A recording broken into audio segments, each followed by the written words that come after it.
What's up, guys? It's Dwayne, back again for another video, back again for a reaction, and today's a great, wonderful, beautiful day. And do you know why? I'll tell you why. Because it's another Sweden day. How to make Sweden's weirdest street food.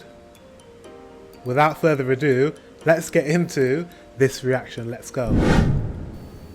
It's so weird, but it's so good. Okay, so picture this. It is midnight in Sweden, and you need something to soak up all that alcohol. Well, I've got the perfect thing for you. You like hot dogs? Uh-huh. Mashed potatoes? Of course. Yeah. Icy cold shrimp? All right, I get that. But Yeah. stick with me, it works. Mashed potato, hot dogs, and shrimp. But cold shrimp. I've never ever, I don't even think in the same day, never mind the same meal, had hot dogs, mashed potato, and shrimp. And ketchup. Yeah, that is weird. Today we're making a classic Swedish street food called Tunnbrödsrulle. Tunnbrödsrulle. I don't know how to say it, but it's this. Tunnbrödsrulle. Something like that. You're going to want to stick around because this is not your everyday street food. It is a weird combination of a bunch of things that are great by themselves, but it might just be your new favorite. So what makes up a Tunnbrödsrulle? We need hot dogs, mashed potatoes, shrimp salad, and then something to wrap it all up in. We're going to start by making mashed potatoes. Peel yourself 4 to 6 potatoes, cut those up into cubes, and then put them into a pot of cold water. Then crank the heat to high, bring it up to a boil, and let those simmer until they are fork tender. It's gonna take about 10 to 15 minutes for those potatoes to cook. So in the meantime, we can get working on our shrimp salad. To make this super easy, I'm using frozen pre-cooked shrimp with the tail on, just like you'd get for shrimp cocktail. I've got about half a pound. It should be enough to make at least 1 or 2 of these and then maybe have some left over. Doesn't really matter what size shrimp you get because we're gonna chop these up anyways. So all we're gonna have to do is take the tail off, just go ahead and give it a little pinch. Tail comes off and we put these back in the bowl. We don't want extra water in our shrimp salad, it's just gonna make it runny. So pat these dry with a paper towel and then just go ahead and chop these up. Doesn't have to be anything crazy. I think the bigger the chunks, the better. Just give it a quick run through with a knife and we're good to go. Once your shrimp are all chopped up in the bowl, we are gonna add 1 tablespoon of mayonnaise. I also like a little bit of mustard in here too, so we'll just go ahead and put in just 1 squeeze. The juice of 1 lemon, and then a couple sprigs of dill. Do not skip this. Go get fresh dill. It makes a big difference, trust me. A little bit of salt, a little bit of pepper. If we were making just a shrimp salad, we could add so many things to this, but we're gonna keep it simple. Don't forget, there's a lot of components going into this one wrap, so we're gonna keep every component very simple. Yeah, that's just like prawn cocktails, isn't it? Lemon, mayo, dill. I've had that before. It's just a combination that's weird. Once those potatoes are tender, it's now safe to drain off all the water. I highly suggest you get yourself a potato ricer. You don't need one, but it makes for extra creamy mashed potatoes. Potato ricer. I have never used one of those. Well, you know, I have a potato masher, but I hate them because they're hard to clean. So I just mash mine with a fork. Metal fork. I know that's really old school, but I quite like lumpy mashed potato. I don't like, it's not I don't like smooth mashed potato, but yeah, I just have lumps in mine. I like lumpy. Once your potatoes are mashed, we're gonna throw in 1.5 tablespoons of butter, 1 tablespoon of milk, then we're gonna start with a teaspoon of salt. You can always add a little bit more if it needs it. You know what? That is just not enough butter. We're gonna need a little bit more. That's so a we'll lot call of it salt. 2 to 3 tablespoons total. You want these to be a little bit on the thicker side as far as mashed potatoes go, because don't forget, we're putting that shrimp salad right on top of there. So this will give it something to soak into. If you'd like to help out the channel, I have links in the description below to things like my knife or this little clear pot. They're affiliate links through Amazon, so if you click one of those links and then buy anything on Amazon in 20... I was looking at that clear pot. Like, I've never seen a clear pot on a hot stove like that. That's 24 quite hours, weird. I get a little kickback. It's those little things that help keep the channel going without asking you guys for any money. If you're gonna buy something on Amazon and you don't mind clicking one of the links, I would very much appreciate it. Now back to cooking. Sweden takes hot dogs very seriously. So I suggest... Is that true, guys? You take hot dogs very seriously? Because hot dogs are like very cheap ingredients. They're just, I don't know, it's just not real meat, is it? It's just like mushed up everything. Every part of the pig is mushed together. Like, every part. So how do you take hot dogs seriously? I would like to know. Let's see what he says. I suggest you spring for the best hot dog that you can find around you. Normally, they use these really long, like foot-long plus hot dogs. I couldn't find any here. I got the longest ones I could find. I'm gonna plan on cooking 2 to 3 of these per wrap. It sounds crazy, but don't forget, this is like a drunken street food thing.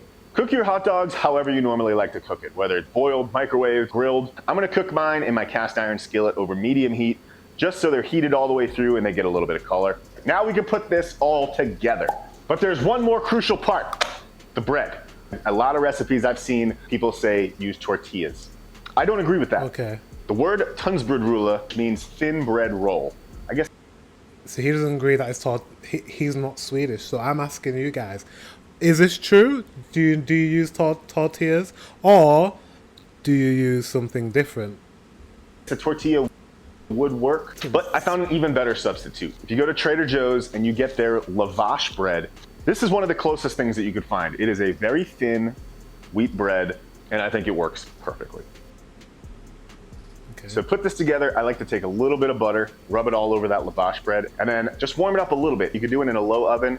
You could just do it in the microwave for 10 seconds. It makes it slightly more flexible and pliable to be able to wrap these things. Especially this lavash tends to dry out pretty easy, so the butter helps keep it nice and moist. Take that lavash, lay it down. We're gonna take a little bit of Dijon mustard, smear it all over the middle.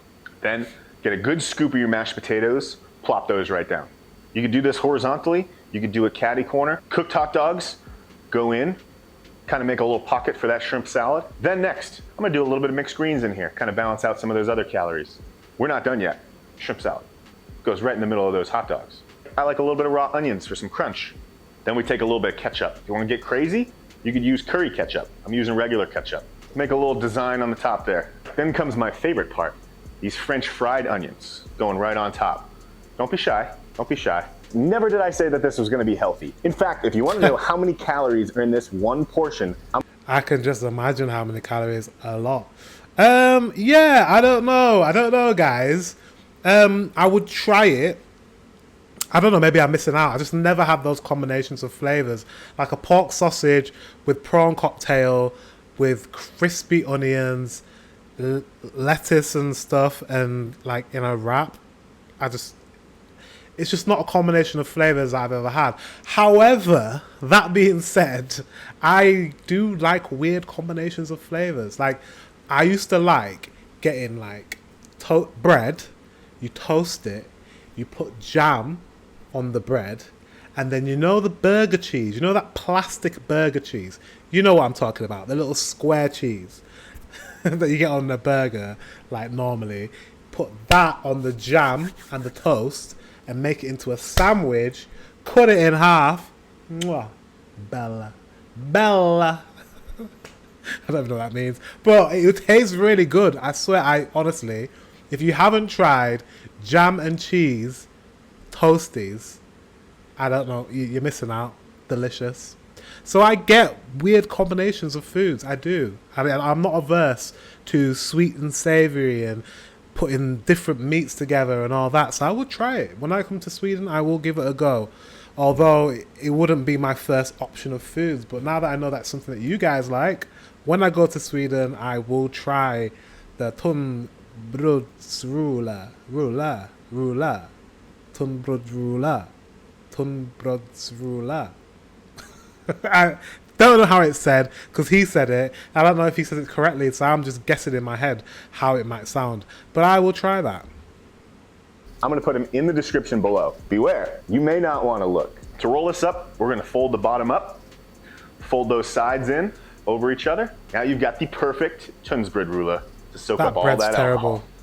That bread is terrible. Did you see when he was folding it? It was falling apart. Like the bread was literally ripping. That's not good quality bread. But wrap it in tin foil, and everything looks good when you wrap it in tin foil. Or just one of those midnight snacks. It's not the easiest thing to do because this has also been sitting out a while I've been filming, but there we go. Also, this thing's a beast. This has got to be like 3 pounds. All that's left is to give it a try and see how it is. I just don't think he got very high quality ingredients. I really don't. I'm just looking at it, I'm like, I don't think you can get good quality sausages in America. American meat, like, meat, processed meat's not good. Processed meat's not really good for you anyways, but like in America, it's especially terrible. Whereas when you go to Europe, like Germany, I'm guessing Sweden, other places, when you get like processed meats or deli meats, they're really good quality. So I'm not sure how that will taste with his wiener. Before we dive into this, I want to hear your suggestions on what you want to see from the next food video. Drop it in the comments. Here we go. I can't explain it, but somehow it works. Oh yeah. I haven't eaten anything today, and I could probably take down this whole thing. It's also been sitting so long since I've been filming that all the flavors just got to know each other really well.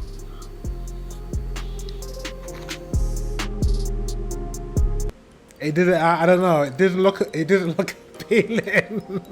You can tell if something's nice because he'd be like, But at least he was honest, as it's been sat out for a while he's been filming. So yeah, at least he didn't lie.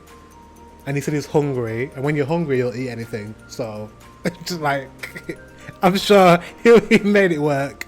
I would try it. I would try it. I will try it. There's a lot of food to try in Sweden. I don't know if I've got enough time to try all the food that I want to. I know the ones that I really, really, really want to try, like the cinnamon bun. That's the one that sticks out the most in my head for me. What else do I want to try in Sweden? Swedish meatballs with lingonberry jam,